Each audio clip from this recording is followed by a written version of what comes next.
Allahümme salli ve sellim ve barik ala seyyidina Muhammedin ve ala alihi adede in'amillahi ve iftali.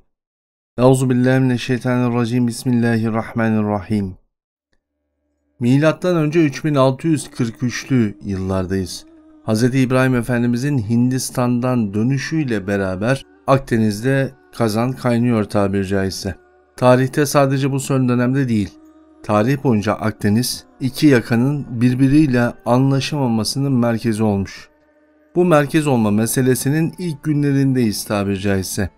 Hindistan'dan gelmekte olan ticari gemilerin ürünlerini genellikle Mısır'a bırakıyor olması ve burada boşaltılan ürünlerinin limanlardan daha sonra Akdeniz kıyılarında özellikle Avrupa için ihtiyaç olanların şimdiki İtalya yarımadasına aktarılıyor olması bölgedeki Grek ve Grek unsurundan oluşmuş yeni kolonisel yapılar tarafından reddediliyor. Elbette ki bu reddiyenin bir tarafında da yine inanç mekanizması var.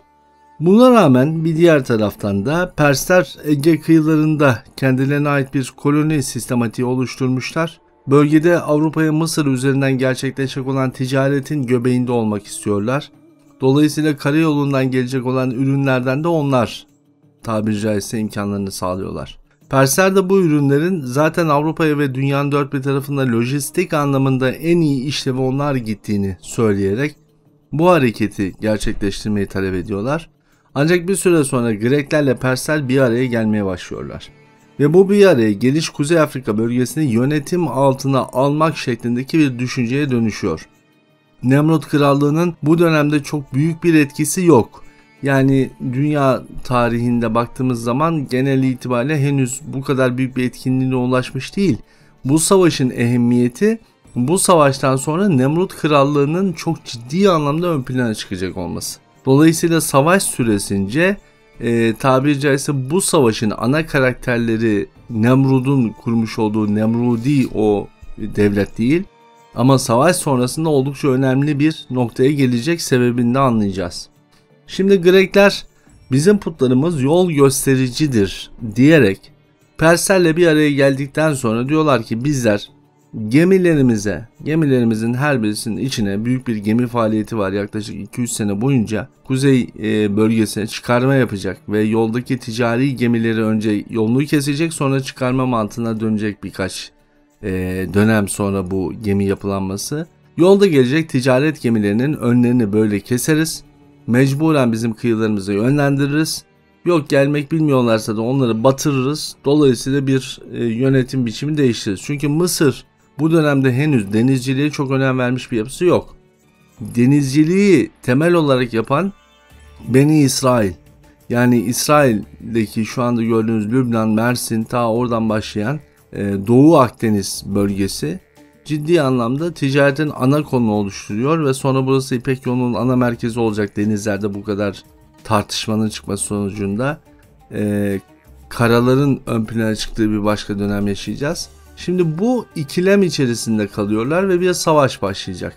Bu savaşta da putlar kullanılacak ilk defa. Gemilerin önlerine konulan putlar karşı yakaya gönderilecek ve o insanlara önce ticari gemiler engellenmeye çalışılacak, engellenemeyecek. Engellenemeyince Mısır kıyılarının doğu bölgesine ulaşan bu gemiler putlara yapmış oldukları tılsımlarla konuşabilme imkanını vermiş olacaklar. Şimdi o tılsım bölümüne geçiyoruz yavaş yavaş. Sebep şu: çünkü birazdan bir ders sonra da Harut ile Marut meselesini anlatacağız. Harut'la Marut çok daha öncesinden varlığından bahsetmiştik. Ancak henüz dünya yüzeyinden çekilmiş değiller. Ve bu tarihsel savaşın içinden sonraki dönemde son defa etkin faaliyetlerini gösteriyor olacaklar ki bu da Hz. İbrahim Efendimizin ateşe atılmadan önceki son dönemini anlatıyor olacak bize. Yani dünyada putperestliğin merkez yapılanması, büyük dönüşümünün sonucunu görüyor olacağız. Gemi ağızlarına konulan putlar insanlara gelin sizi en güzel yerlere götüreceğiz diye konuşmaya başlıyorlar. Bunu görmüş olan Mısır'ın doğu kıyısındaki insanlar henüz Mısır'daki tılsımları da görmemişlerse eğer bundan oldukça etkileniyorlar. Gemilere yaklaşık 100 kişi 200 kişi derken Malta adasına 12 yıl süren savaş boyunca 70 bin kadar insan taşınıyor. Dönem dönem 4 bin 5 bin kişinin aynı anda öldürüldüğü bir dönemden bahsediyoruz. Bu kadar büyük bir katliam karşısında Mısır, özellikle kendi güney kısmında var olan Grek unsurlar, hani daha önceki derslerde Yemen üzerinden harekete geçenlerden bahsetmiştik ya, yine onlara ulaşıyor. Bölgede 200-250 bin civarında Grek kökenli insan var. Bunlar Afrika ve özellikle Orta Doğu coğrafyasının ticaret yolları üzerinde etkinliklerini sürdürmekteler. Bunlara ulaşıyorlar ve buna karşılık 71 bin Grek unsurunun daha fazlası olabilmesi için Kızıldeniz'de öldürüyorlar. Kızıldeniz'in rengi kızıla boyanıyor. Mısır yönetimi kendi putlarıyla onları tabiri caizse yiyor ve halkı öldürüyor. Yani Mısır'da da bir tılsımdan bahsediyoruz. Ama bu tılsım Harut'la Marut'un getirmiş olduğu etkinlikle gündeme geliyor. Dolayısıyla Hz. Musa Aleyhisselam'ın asasının yuttuğu diğer asasından hasıl olan ejderha gibi varlık olarak anlatılan o varlığın hepsini yutuyor olması meselesi aslında bununla ilişkili. Hz. İbrahim Efendimiz bu tarihlerde 15'li yaşlarında, gecenin bir vakti Pers toprakları üzerinden gelmekte olan bir adam iki tarafın putunu getiriyor Hz. İbrahim Efendimiz'e. Önüne koyuyor. Ya İbrahim diyor. İşte bu iki tane put. Biri Greklerden, biri Mısırlardan. Konuşabiliyorlar ve konuştuklarında insanları kandırıyorlar ve kandırdıktan sonra her iki tarafta topladığı insanları koyun keser gibi kesiveriyorlar. Bu savaşın biteceği görülmüyor. Biteceği görülmekte kalmayıp insanlar için gerçekten zor ve zoraki bir dönemeç bizi bekliyor diyor. Savaşın daha sonra elbette çok daha uzun müddet devam ediyor olacak. 12 yıl boyunca dedik ama başlangıcında Hz. İbrahim Efendimiz her iki putuyu da kendi eliyle parçalayınca savaş devam edip çekişmeler devam ediyor olsa da artık insan katliamı duruyor. Durmasa duruyor ama bu süreç savaşın 3 önemli sonucunu gözler önüne seriyor. Bir gecede iki tarafın putlarını kıran Hz. İbrahim Efendimiz ikisini de kırınca biten savaşın getirdiği insan ölümü tarihte putları kırmanın gerçek bir sonuç doğurduğunu bizlere ilk defa gösteriyor. Dolayısıyla girilen bir mekanda putların kırılması aslında buraya dayanıyor. Gelelim savaşın 3 önemli sonucuna. Bunlardan bir tanesi dünya devletlerinin denizciliğe önem verdiği bir dönem başlıyor artık. Herkes sadece ticaret yapmak için değil, ülkesini savunmak ve ticaret yollarını kontrol altında tutabilmek için denizciliğe önem verilmesi gerektiğini çok net bir şekilde anlıyor ki Mısır'ın denizcilikle ilgilenmiyor oluşu artık yeni bir döneme geçiyor olacak. Ancak Mısır Grekleri öldürmeye çalışırken Greklerin Mısır bölgesindeki gerçekten iş yapan insanları ortadan kaldırıyor olması Mısır'ın da bu anlamda, hani bugün Mısır diyoruz ama o gün için Mısır diyemiyoruz. Sadece anlaşılsın diye böyle tabir ediyorum. Yani yanlış anlaşılmasın, sonra birileri de o tarihte Mısır'dan bahsetmişsin demesinler. Mısır bölgesi o anlamda kurulmuş olan bu yapısı çöküyor. Yeniden ayağa kaldırmak için uzun bir sürece ihtiyacımız olacak ki tarihte biz bunu sıralı bir şekilde görüyor olacağız. İkinci önemli sonuçsa Mısır'ın ikiye bölünmesi.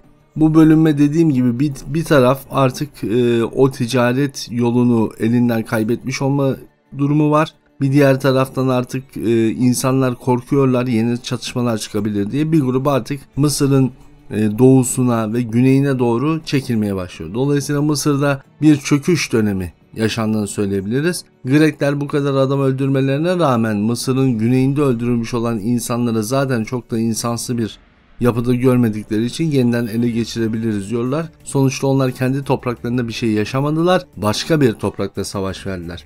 Ama üçüncü önemli meselemiz şu. Artık putperestlik, paganizm adı altında toplanıveriyor. Yani putlara tapınma biçimi, insanın varlık bilinci, insanın bu putlarla olan ilişkisi bir diğer taraftan Ege bölgesinde önemli bir etkileşimi başlatıyor ki bu da felsefenin başlangıç sürecini bizlere gösteriyor.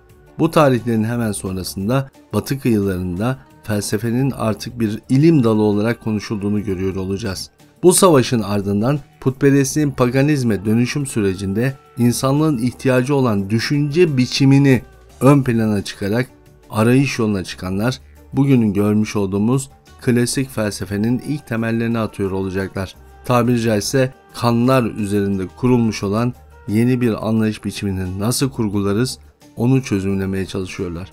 Her iki tarafın görmüş olduğu zarar karşılığında Nemrut hızlı bir hareketle bölgedeki ticaret yollarını eline geçirmeyi başarıyor. Dolayısıyla bu tarihten itibaren Nemrut'un dünya çapında etkin bir rol üstleneceği yeni bir döneme girmiş oluyoruz.